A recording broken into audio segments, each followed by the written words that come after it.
Welcome. In front of me is a Google Pixel 5, and today I'll show you how to hard reset the device through recovery mode.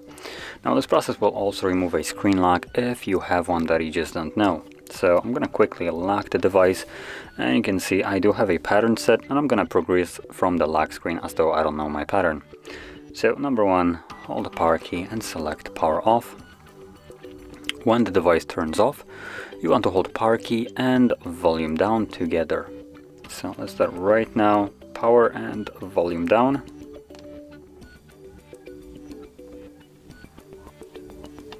You will see this mode. So from here, using volume keys to navigate through the options which are visible right here, you want to select the recovery mode.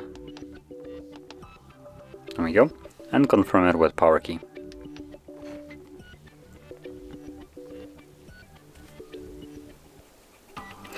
Now next thing you will see is this little logo right here with no command. So to get past this, you want to hold power key and press volume up once, and this will take you to the recovery mode. And in this mode, you will again use volume keys to navigate to this menu in order to select wipe data factory reset, and then confirm it again with the power key. Select factory data reset. It will give you a message formatting data, and then data wipe complete.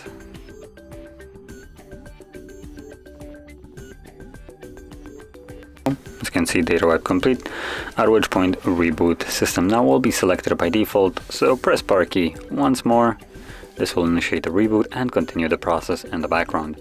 So your device will be turning on for a little bit longer than it normally does, but once it's finished with the process, you will be booted into the setup screen of Android. So I'll be back once that is visible.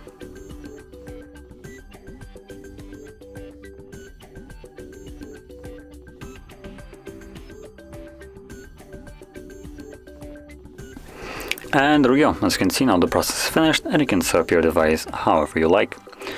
So if you found this video helpful, don't forget to hit like, subscribe, and thanks for watching.